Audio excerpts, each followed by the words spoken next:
Okay, time to get back into the awards, and we start our second section of the night with one of the big ones. It is time for one of the most celebrated awards in our industry, and that is the Melbourne Press Club's Lifetime Achievement Award. And to announce the winner of this year's award, please make a very warm welcome to the stage, football icon Mr. Dennis Cometti.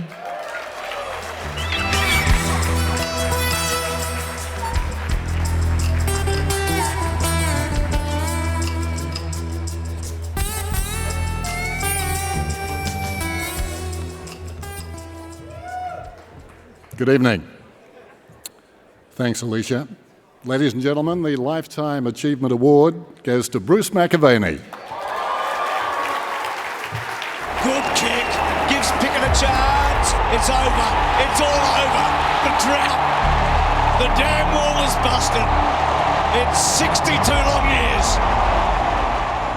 Bruce is a commentator. People look at just his footy. Bruce is not just footy. Bruce is one of the best commentators in the world. He's regarded as that around the world by other leading commentators. He's brilliant. He's so generous as a commentator. That's rare in our sport. And, he wants everyone around him to do better. He wants everyone around him to be great. Macca is an extraordinary human being, given that he has this inexhaustible love of sport, not just football. He's as enthusiastic about any sport that you can raise with Macca, and he'll know something about it. He's not just thinking about what he's doing and how he's delivering what he does so well, but he brings you in and helps you. He's actually just a very beautiful, nice man that helps everyone. The opening ceremony in the Barcelona Olympic Games is just a minute or two away. A good move, do you think, by Tim Schenken to leave the pace car out now for as long as possible? There's no question the World Athletics Championships is number 3 on the sports hit list. I say the pulse quickens a bit. It's always great to see an Australian at the Olympics. And not long now to the 10,000 metre final. Ever been asked to endorse products that would seem out of my personality, yeah. Would you believe it, Sandy? I forgot to turn my microphone on. That's how excited I am in here. Serena Williams here. What a win today. Well done. Hello, good evening and welcome to Talking Footy. Welcome to the final of Rugby World Cup 2003. Bruce McAvaney is the voice of Australia's game. The voice of the game that was invented here. Across more than 30 years, firstly in Adelaide and then on the national stage, he's been a constant around Australian football with his passion and love for our game. He's been the voice of our biggest moments and has brought to life the characters of our game. Everyone has a Bruce moment, be it Buddy Franklin charging towards goal, an Ablett sidestep, or Cyril just being delicious. Away from football, his love of both horse racing and the Olympics, particularly track and field, has made him a broadcasting legend of our country. He is a most worthy recipient of this award for Lifetime Achievement. Congratulations, Bruce, you're a star. It's a great day, the 150th running of the Melbourne Cup. Matty, it's a great place to be right now, the foot of the bird's nest. Djokovic or Djokovic, well, he's written it on Jim's diary for today. Special. Always on my bucket list to commentate with you, you know that. And I got that pleasure in 2012 at the London Olympic Games, where we both commentated on the sport of swimming for Olympic Broadcast Services. You lived up to everything that I thought you would. Your level of research was phenomenal, and I'll just share one story. And the highlight of commentating with you was delivering the final sheets to you to your room in our hotel, to see you in full flight with the horse races from England in the background, prepping for the Melbourne Cup. The Olympic Games, obviously having a look at that, but also the AFL, you were swatting up on that. A little bit of handwriting rather than the computer, because we know that IT is not your friend. But my favourite moment was seeing you in your Qantas business class jammies whilst doing all your research. You are one in a million, and I thank you for your friendship and your kindness and also your guidance.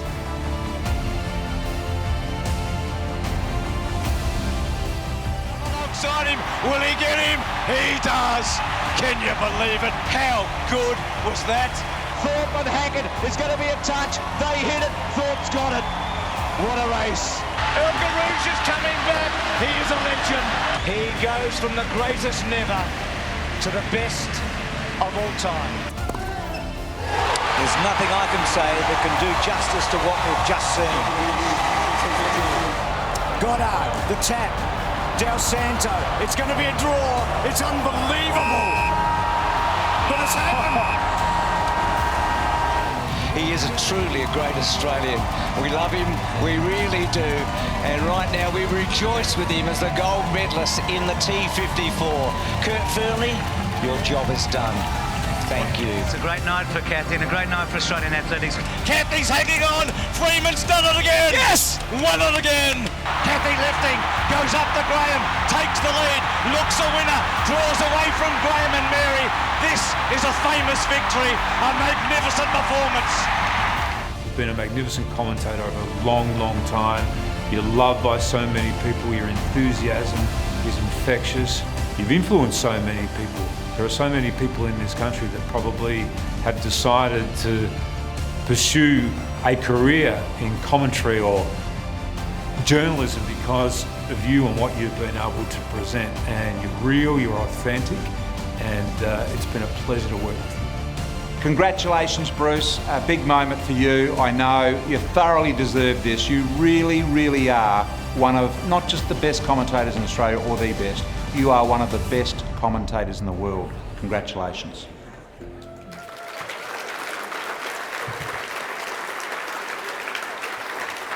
How good is that?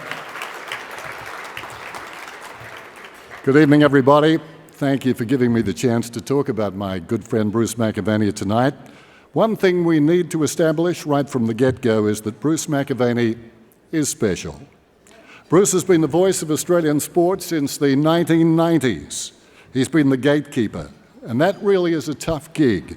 Bruce has been called on to find the words to describe so many of Australia's biggest sporting moments. Words that need to be both timely yet timeless, which means, of course, sport itself is timeless. Broadcasts of major sporting events can resurface for decades, which means long after a broadcaster is gone, he still gets the chance to embarrass their family, or his family in the case, or her family, whatever. I don't offer too much advice these days, but when I do, I was talking to a young Basil Zemplis not so long ago. He asked me about the Olympic Games. One thing I've always stuck by, and I remember telling him, in a tight finish, just call the Australian first. If they come second, we'll never see that race again. One thing's for sure, the McAvaney family will never be embarrassed. Bruce was born in South Australia. Growing up, both his parents loved racing, and so did he. His broadcasting hero was Bill Collins. His ambition was to call the Melbourne Cup. Bruce subsequently went on to broadcast 4 Melbourne Cups. I recall he told me one day about the pressure of calling a Melbourne Cup. He made the point, you can nail every other race, but if you get the Melbourne Cup wrong, your name is mud. Well, he survived okay. He's here tonight, and there's no trace of mud. But I digress. Let's go back to the very early days, because like anybody who gets their dream job, Bruce needed a bit of luck. His luck came when he took a sickie and a plane ride to Melbourne to have a bet. He was a young public servant back then in Adelaide. Telstra are probably still chasing him regarding that sickie. Amazing they can't find him. But anyway, on that flight, he found himself sitting alongside racing rider Keith Hillier. Bruce says it was coincidence. Please. Regardless, as they say at the races, he was off and he was running. But it wasn't all about racing. He just loved sport. Bruce's dad was a Sandford goal umpire, so footy was always on the agenda too. And at Woodville High School, Bruce was captain of both the football and the cricket teams. I can see him at first slip the racing guide in his pocket. I reckon he'd have a bit to say too. Imagine getting sledged by Bill Collins as you came out to bat. His first media job was on radio at 5DN in South Australia. Within a short time, he had his own show and he was calling the races. Bruce moved to television in 1978. He joined Channel 7 in Adelaide alongside another wonderful broadcaster, Sandy Roberts, who coincidentally I worked with Sandy on a Perth radio station all the way back in 1970. In 1983, Bruce moved to Channel 10 in Melbourne. In 1988, his star was on the ascent when he hosted the 1988 Seoul Olympics. Fair to say, he he loved the Olympics. So much so that in 1989 he followed them from Seoul back to Channel 7 in Melbourne.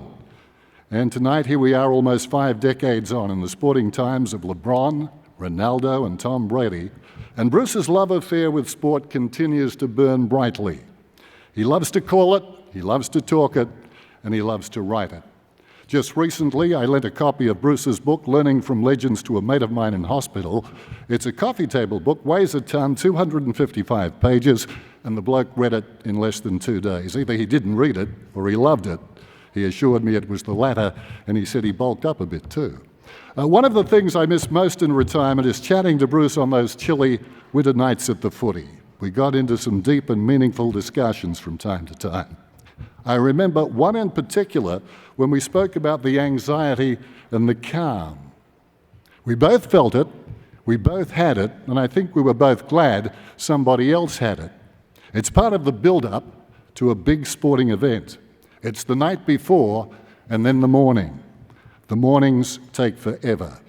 It's a feeling that can only be calmed by calling the event itself. And then comes the tranquility. Suddenly, within 30 seconds, you're back where you belong. It's your natural habitat. It's Kathy Freeman's gold medal in Sydney. It's Empire Rose's stirring Melbourne Cup win in 1988. Such calls don't happen in a vacuum. Bruce has a wonderful body of work with much more to come, including the Tokyo Olympics in July. Cross fingers. He's missed only one Summer Olympics since 1980. I think we all know that Bruce isn't a stats man. Who wrote this? But I do have some figures on our broadcasting relationship. I wrote this. The ace, Josh Kay from Channel 7, tells me, yes, applaud for Josh. Sorry about that, Josh, not much. Josh Kay from Channel 7 tells me Bruce and I have broadcast well over 500 AFL games together, with 57 finals together and 12 grand finals. But so unlike Josh, he missed the best stat of all, not one harsh word. Bruce McAvaney is much more than just an iconic Australian sporting figure. He's an approachable good bloke who, as we learnt last summer, loves to dance. And once again tonight, he will make his family proud. Ladies and gentlemen, the Lifetime Achievement Award, I repeat, we have correct weight, goes to Bruce McAvaney.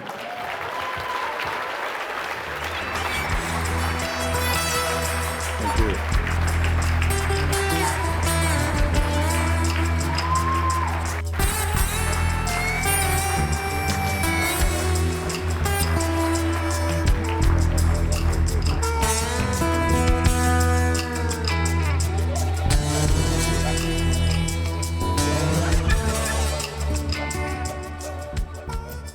I might keep these, I think, Dennis. Thank you. Dennis, thank you. As we saw tonight at the beginning, there's a lot happens with that clip, and we've got a World Cup match that might get 90,000 people at the MCG on Sunday. We've got Russia, FINA, Sheikh Mohammed, Casa Semenya, coronavirus, Tokyo 2020, understanding mental health problems, animal welfare. But I thought tonight I'd talk from the heart and not from the head, because those issues are, some of them common sense and many of them are complex.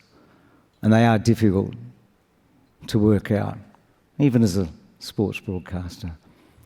I do feel like number 24 in that great race, the lowest saddlecloth possible, particularly sitting next to Laurie tonight and the people that have been honoured in the way that I am this evening. I said to Annie, my wife, about 3 days ago, what would be appropriate tonight? And she said, well, Barry Cassidy announced his retirement when he got it last year.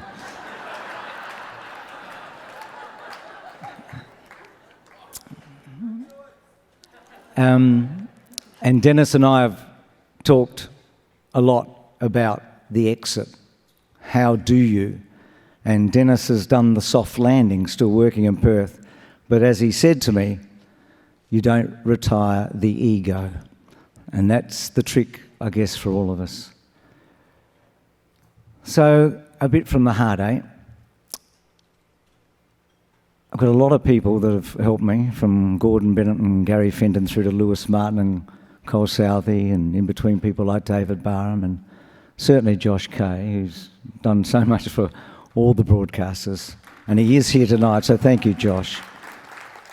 All of those people have made an enormous difference.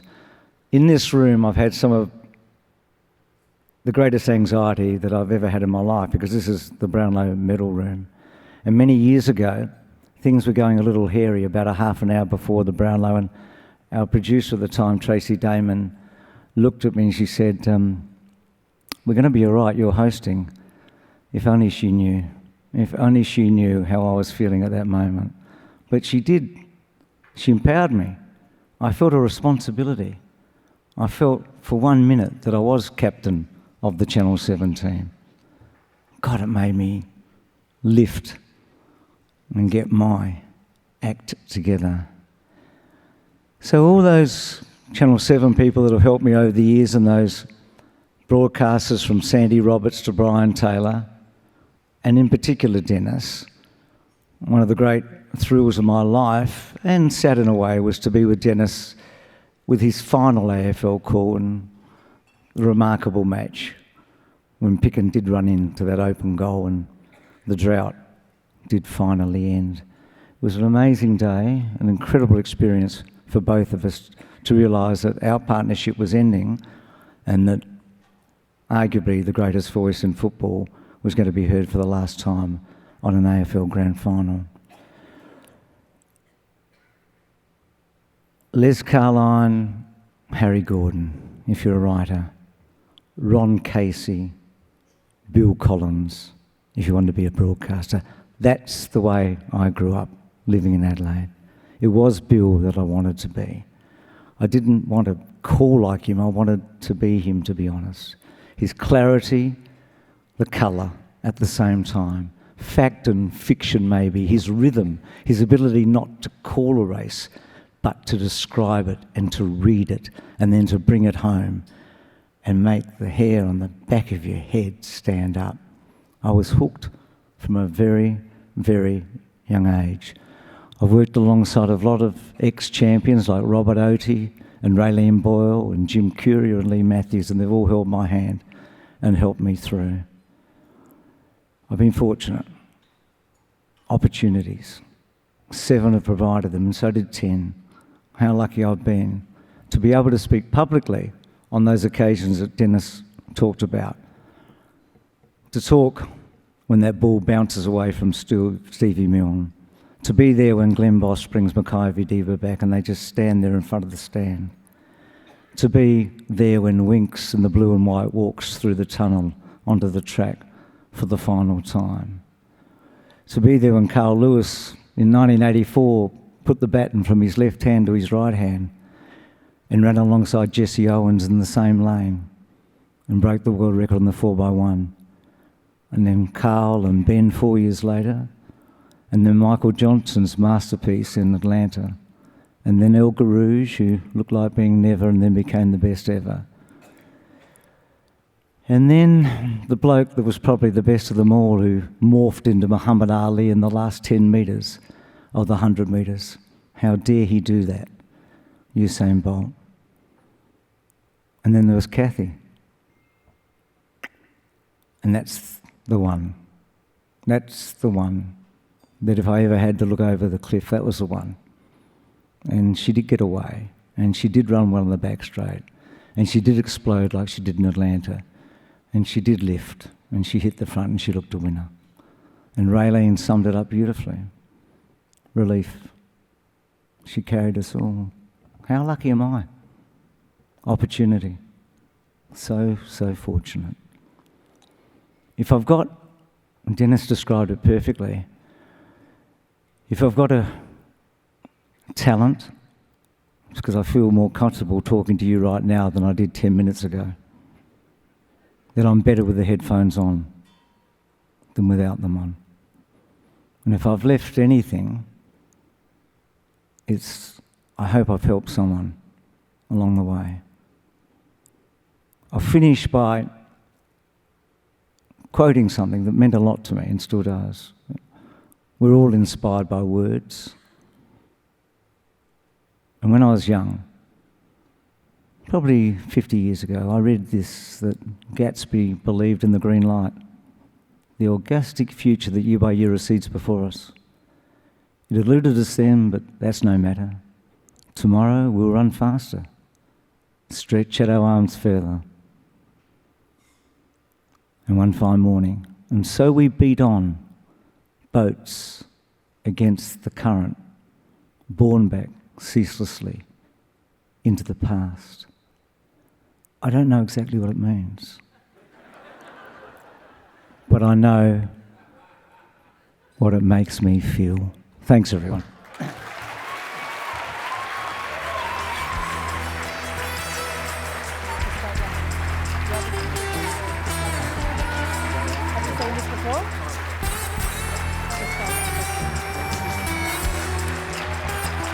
Now, get the other one.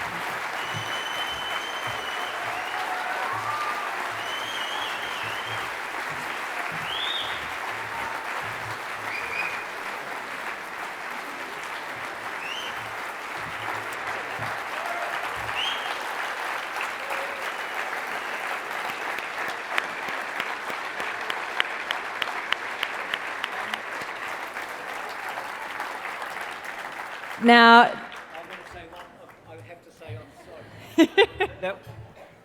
I have one last thing. I'm so sorry.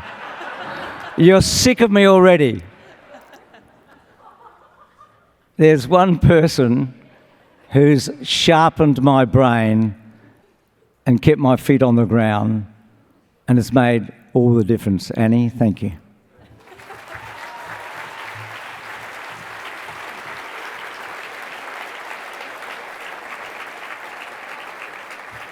The perfect finish, Bruce. We wouldn't expect anything less. Now, a big thank you to Seven editor and producer Shane Antonio. He put together that wonderful package in tribute of Bruce, and also to AFL Media for arranging Gil and Nicole to speak in that video. Now, Bruce, you left the stage. You were keen to get off the stage, but before you go, you have it in your hand, something very special for you tonight. We're going to put it up on the screen. Australia Post has immortalised you with your very own stamp.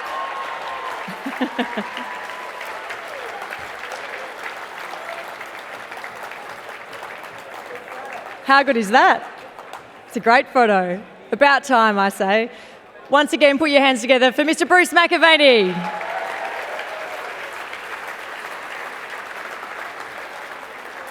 And thanks once again to Dennis Cometti as well for presenting Bruce with his award.